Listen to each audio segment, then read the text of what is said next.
Ring করে মাহবুব ডাকছিলাম, sir এই যে আদা বাগানটা সাফ করে গুঁড়া করছিলাম, কিছু কিছু এই যে আদাগুলো লাল হয়ে গেছে।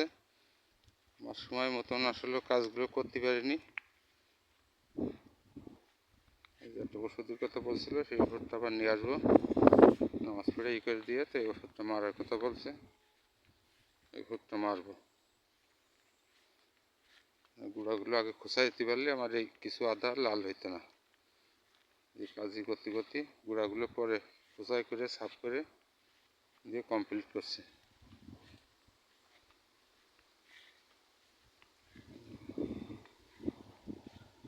বেরিং করে মাহবুবে নিয়ে আসছিলাম। বৃষ্টির সময় বা ইসের সময় একটু এরকম হবে, কোনো সমস্যা না।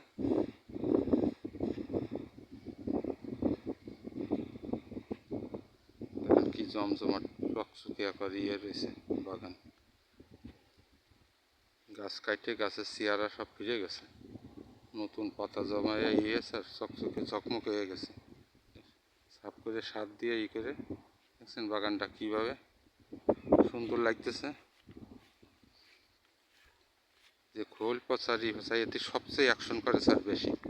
গাছের চেয়ারা দেখেন, যে জায়গায় যা দিছি এখন বাগান দেখলে চিনা যাবে, কত সুন্দর বাগান আছে, জমজমাট। চেয়ারা কি দেখেন, পেয়ারা গাছের কত সুন্দর, এই যে কাটিয়ে করছিলাম।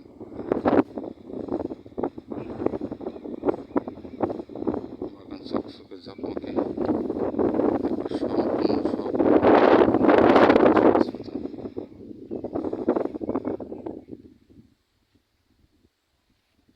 আসসালামু আলাইকুম স্যার।